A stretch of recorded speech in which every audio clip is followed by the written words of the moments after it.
Bonjour à toutes et à tous et bienvenue sur Grand Lille TV. Merci de nous rejoindre pour un nouveau Flash Info, 7 minutes en images pour tout savoir sur l'actualité du Grand Lille.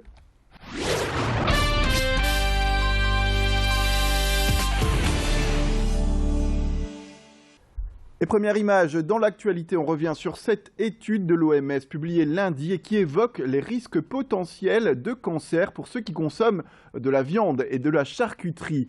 Pour en savoir plus, nous sommes allés interroger une diététicienne lilloise et selon elle, il faut faire attention à ne pas tomber dans la psychose. C'est comme souvent dans l'excès que se trouve le risque dans une société où la surconsommation de viande peut être fréquente. L'important est donc de manger équilibré et varié. La recommandation du plan nutrition santé d'ailleurs du gouvernement est de 100 grammes de viande par jour et par personne. Je vous propose d'écouter donc cette diététicienne nutritionniste qui s'exprime sur cette polémique au micro de notre journaliste Idil Gunaï. En fait, c'est la couleur de la viande, donc ce qui donne la couleur de l'hémoglobine de la viande, qu'on appelle l'hème.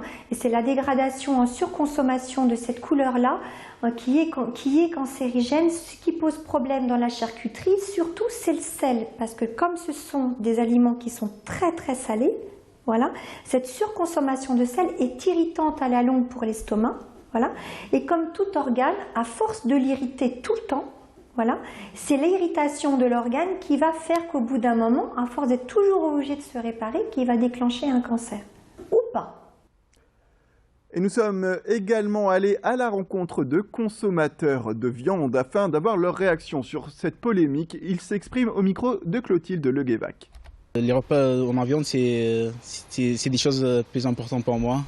Même je l'aime bien. De toute façon, toute chose est mauvaise quand vous mangez beaucoup, voilà, quel que soit le produit. Moi, je considère que tout, pratiquement sur Terre, est cancérigène.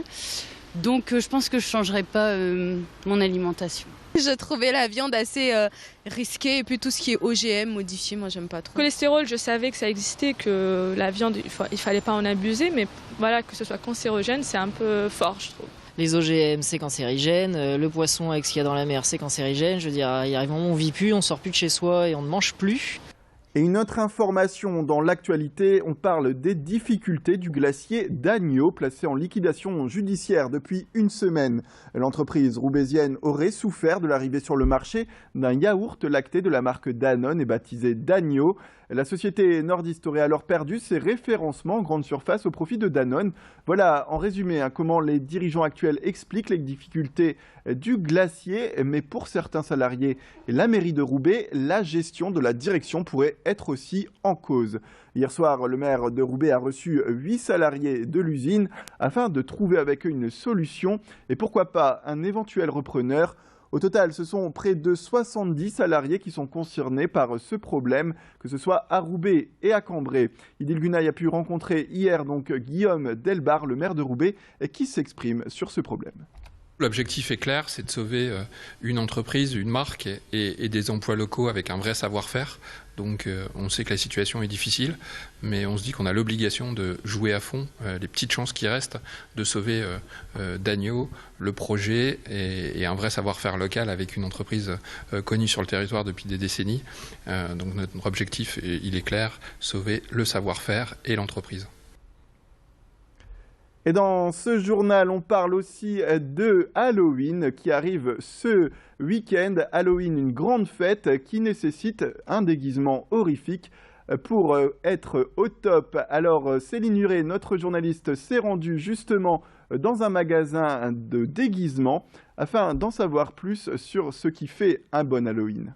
En Stormtrooper de Star Wars. On n'est pas censé faire peur, Halloween? Bah je ferai peur, vous inquiétez pas. Pas besoin du déguisement. Comment tu vas te déguiser pour Halloween? Un fantôme. Pourquoi tu vas te déguiser en fantôme? Parce que j'adore les fantômes. En infirmière zombie. Sexy. En vampire. Pourquoi?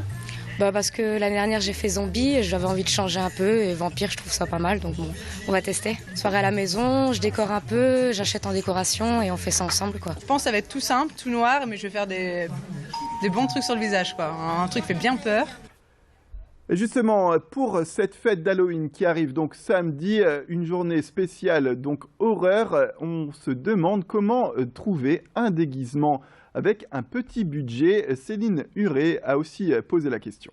Pour avoir un costume pas très cher pour Halloween, le maquillage, on part beaucoup sur du latex, du faux sang, c'est des choses à travailler soi-même. Cette année, on travaille une gamme aussi plus professionnelle.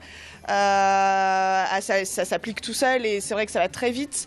Mais sinon, des vieux vêtements à craquer et à abîmer soi-même avec le maquillage, ça revient vraiment pas très cher.